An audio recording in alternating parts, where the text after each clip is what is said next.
नमस्ते दोस्तों, स्वागत है आपका हमारे चैनल पर। आज हम बात करेंगे मिडिल ईस्ट में चल रहे एक बड़े तनाव की, जो पूरी दुनिया का ध्यान अपनी ओर खींच रहा है।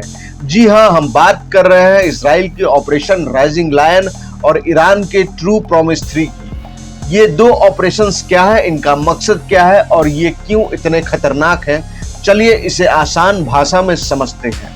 13 जून 2025 को इजराइल ने ईरान पर अब तक का सबसे बड़ा सैन्य हमला किया, जिसका नाम ऑपरेशन राइजिंग लायन रखा गया। इस ऑपरेशन का नाम बाइबल की एक आयत से लिया गया, जो इजराइल की जीत का प्रतीक है। इस ऑपरेशन में इजराइल ने 200 से ज्यादा फाइटर जेट्स और ड्रोन का इस्तेमाल किया, जिन्होंने ईरान के 100 से अधिक सैन्य और परमाणु ठिकानों को निशाना बनाया।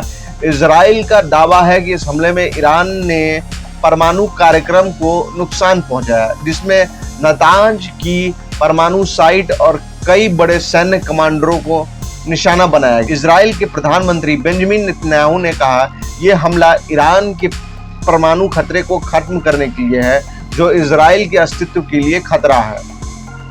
इस ऑपरेशन में मोसाद की भी बड़ी भूमिका थी। मोसाद ने ईरान के अंदर पहले से ड्रोन और हथियार छिपाए थे, जिन्हें रात के अंधेरे में इस्तेमाल किया गया। इजराइल के इस हमले का जवाब देने के लिए ईरान ने ऑपरेशन ट्रू प्रॉमिस 3 शुरू किया। यह ऑपरेशन 13 जून की रात को शुरू हुआ, जब ईरान ने इजराइल पर 150 से ज्यादा बैलिस्टिक मिसाइल और ड्रोन दागे। ईरान की रिवोल्यूशनरी गार्ड्स ने कहा कि यह हमला इजराइल के ऑपरेशन राइजिंग लायन का जवाब है, जिसमें उनके कई बड़े सैन्य कमांडर और परमाणु वैज्ञानिक मारे गए। ईरान का दावा है कि उनकी मिसाइल ने इजराइल के आयरन डोम डिफेंस सिस्टम को भेदकर तेल अवीव और जेरूसलम में कई सैन्य ठिकानों को नुकसान पहुंचाया। ईरान के supreme leader Ayatollah Ali Khamenei ने कहा, इजराइल को इस हमले की सजा मिलेगी। इजराइल और ईरान के बीच तनाव कोई नया नहीं है। ईरान का परमाणु कार्यक्रम लंबे समय से इजराइल के लिए खतरा बना हुआ है। इजराइल का मानना है कि अगर ईरान परमाणु हथियार बना लेता है तो ये उनके अस्तित्व के लिए खतरा होगा। पिछले कुछ सालों में दोनों देशों ने एक दूसरे पर कई बार हमला किया। अप्रैल 2024 में ईरान ने ऑपरेशन ट्रू प्रॉमिस के तहत इजराइल पर हमला किया था, जिसका जवाब इजराइल ने छोटे स्तर पर दिया था, लेकिन इस बार का हमला पहले से कहीं ज्यादा बड़ा और खतरनाक है।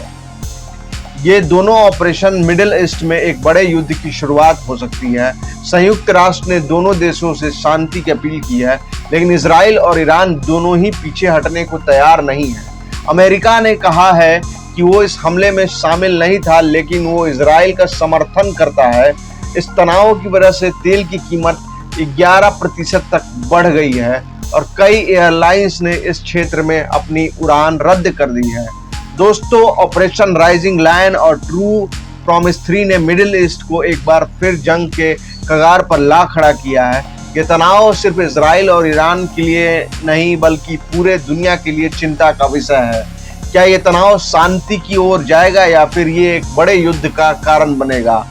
आपकी क्या राय है, कमेंट में जरूर बताएं। अगर आपको ये वीडियो पसंद आया तो लाइक करें, शेयर करें और हमारे चैनल को सब्सक्राइब करना ना भूलें।